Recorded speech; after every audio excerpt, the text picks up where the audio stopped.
Pickle, hit the air. It's time for Monday Morning Fallout. Monday Morning Fallout, of course, when we overreact to the football weekend, and a lot of overreacting to do in all phases of the game. Offense, defense, special teams, coin flips, Gatorade stirring, pregame speeches. Blue drink. A lot to overreact to. Let's start with my 3 big thoughts. Thought number 1, history matters.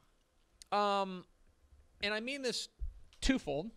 I think that there is the idea that history matters, and there are, of course, matters of history.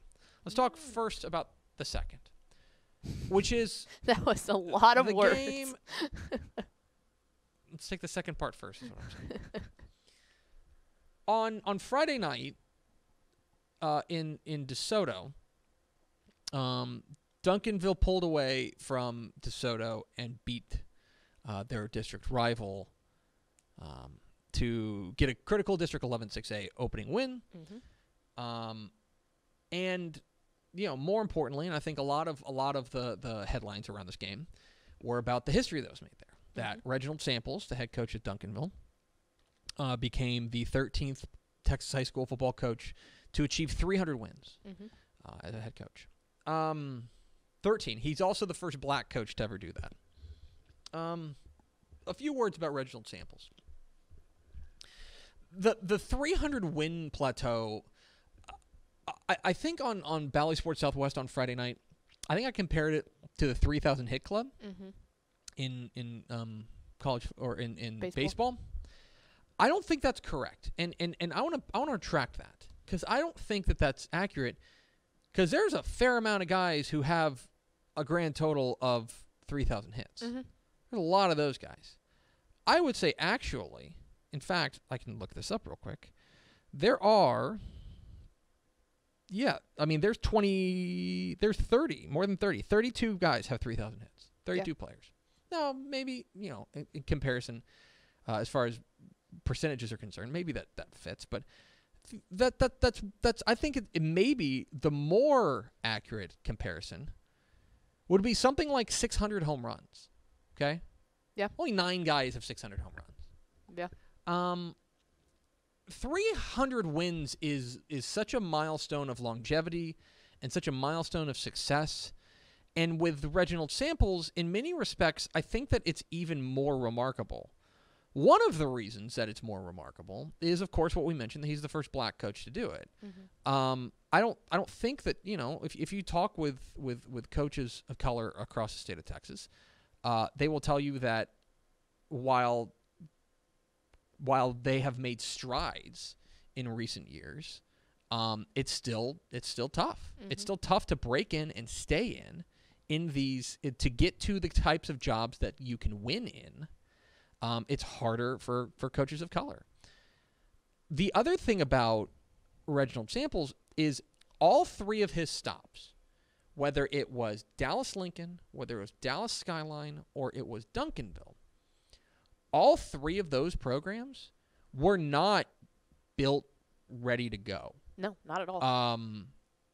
We had some stat about the number of 10, he has more 10-win seasons than those 3 programs have without him combined. It's a remarkable testament to his ability to build a program and turn it into a winner and turn it into a success. And I think that I think that the adulation and the respect that he has earned and the respect that he was getting on Friday night is well deserved. And it's going to be, look, the other thing about this, let me just throw this out there. I was thinking about this over the weekend. It's not every day that a coach reaches 300. In fact, it's only happened 13 times. We had one on Friday night. And by the way, it's probably not going to happen for a minute. No, right? There's a big gap. The next guy there is Larry Hill. Larry Hill, the head coach at Smithson Valley. He is sitting at 280 right now. So he is a minimum, the earliest he could do it. I guess technically, if they were to go 16-0 this year, they could do it next year. He's probably at least 3 years away. Right. Right, in my opinion. He's probably 3 years away from doing that. After that, at 250, I don't know what Brian's record right now, but Ross Rogers is at 256. And Tim Buchanan's at 255, Jason Herring's at 254, right? It's going to be a minute before we see this. And so let's take a moment and relish in it. Relish in the history that we saw made on Friday night. The other side of that, I'm going to go from the south side of Dallas to the middle of Dallas, the heart of Dallas, or technically north of Dallas. And that is in Highland Park. And one of the results that I think really caught my eye on Friday night was Highland Park's win over Rockwall. That was a game that I came out here and I said, I think not only is Highland Park an underdog, I thought Highland Park was a pretty considerable underdog in that game. The way Rockwall was cooking. But as far as history is concerned, you have to now recognize exactly how impressive it is that Highland Park is so unbeatable at home, right? They are now, since 1998, and a shout out to Miles Dunklin for this this stat. Since 1998, they are now 113-2 at Highlander Stadium. One wasn't even a loss to a Texas team. And one was at Pulaski Academy. The other one was the other one I was at. Frisco Lone Star 2017, yes, 18? 18. This is as remarkable, like that to me is such a remarkable statistic that they are so unbeatable at home that it's important to remember whenever we're taking into account the context of games that these types of magic places exist and these types of things that go beyond the game plan, beyond the X's and O's exist. And so I think that was something that I thought about over the course of the weekend. Thought number 2. A pair of uncomfortable conversations. There were 2 performances this week in college football that I think warrant uncomfortable conversations. And I don't like talking about firing coaches in college football. There's a lot of other podcasts that do because it gets clicks and it's interesting to them. I don't like it. I don't like the idea of somebody losing their job. It seems mean. You know what I mean? It's okay to talk about it, in my opinion, but you don't have to publicly root for it. Yeah, you don't. There's people they have families too. They're humans. Yeah, losing your job stinks. Yep. But I do think that we are now forced to face a pair of uncomfortable conversations. One of them's in San Marcos. You can't get beat by Incarnate Word like that. Incarnate Word beats Texas State. In a game that you can read a recap at texasfootball.com from our own Mike Craven, who was there. And look, it is now pretty problematic for Texas State. 42-31, they lose at home. And this now drops Jake Spavital to 6-21 in his 3rd season at Texas State. And let's remember too that he, almost every player on his team, they all came back. There's a lot of super seniors there. And that's why, in a lot of ways, the context here is important. He has kind of shorted his team. And that's not the phrase I'm looking for. What he's done is he's really put a lot of the eggs in this year's basket, or in the short-term basket. And you saw that with not taking a high school kid in the 2021 class, right? Which, by the way, has certainly ruffled some feathers among Texas high school football coaches. You saw that with the transfer window. Trying to get these guys in and not relying on, trying to get a little bit, I don't want to say cute, but trying to do things in a different way. That's cool if it works. Yep. That's not cool if you're losing to Incarnate Word at home by double digits.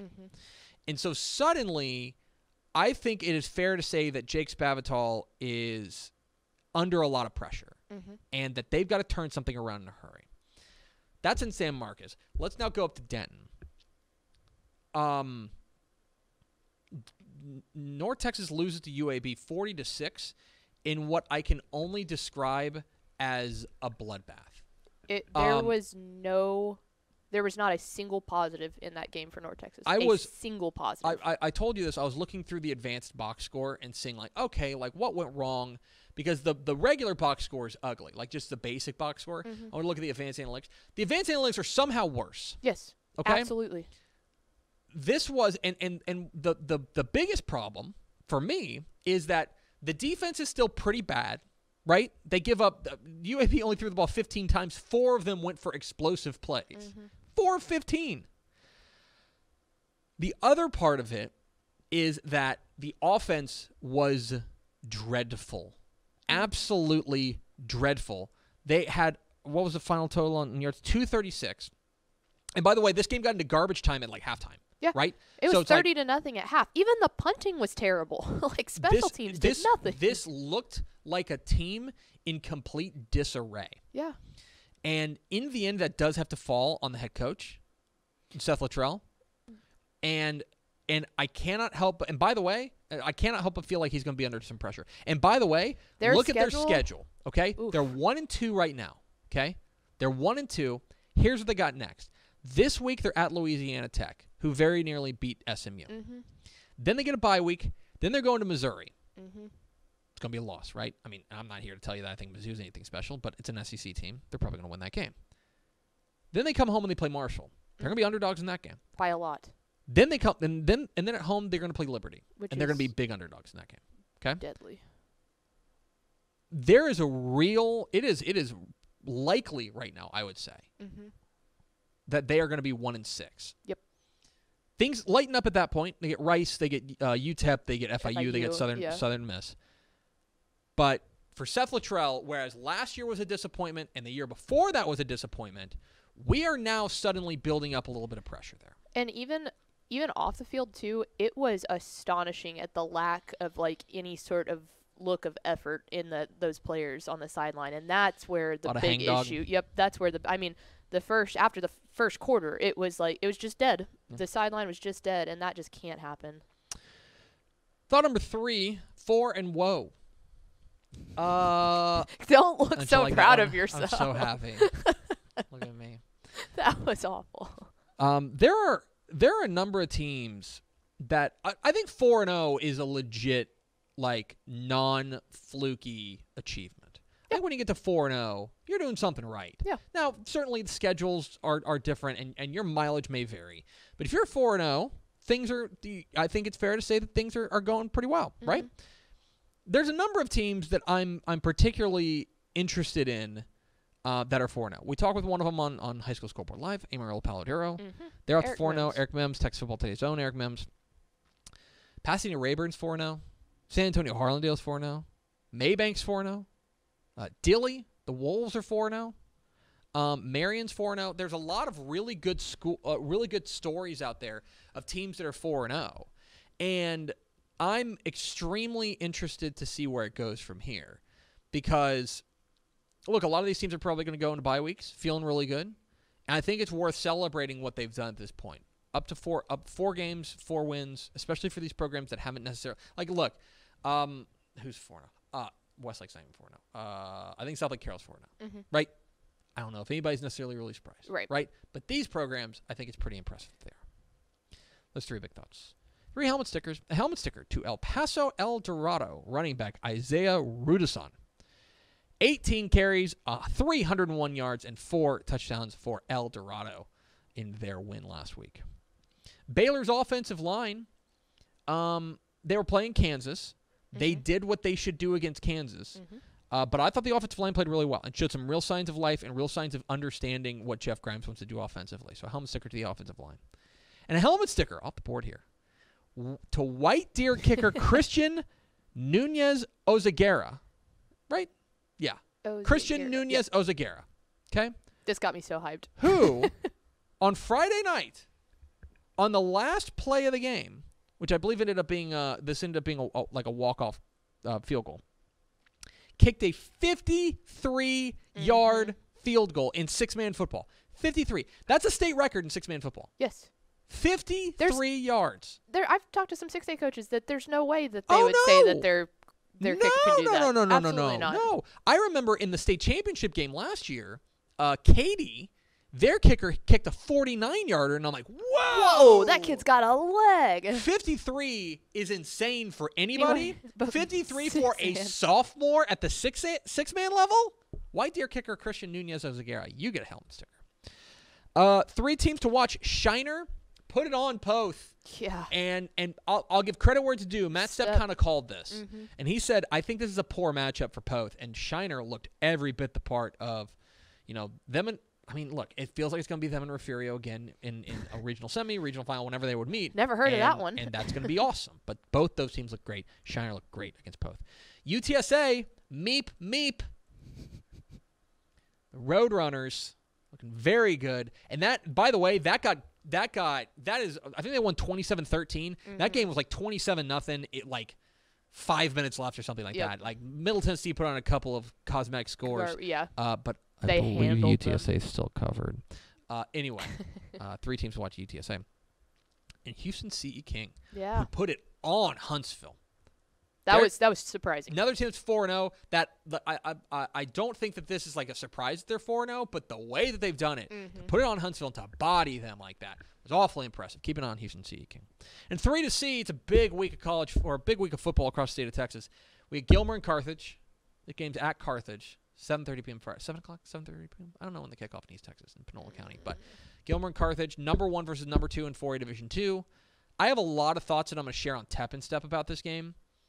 Many of them are like existential thoughts, so we'll have that. Gilmer and Carthage. 2:30 p.m. No, 3:30 p.m. No, 2:30. 2:30 p.m. at AT&T Stadium. It's Texas A&M and Arkansas.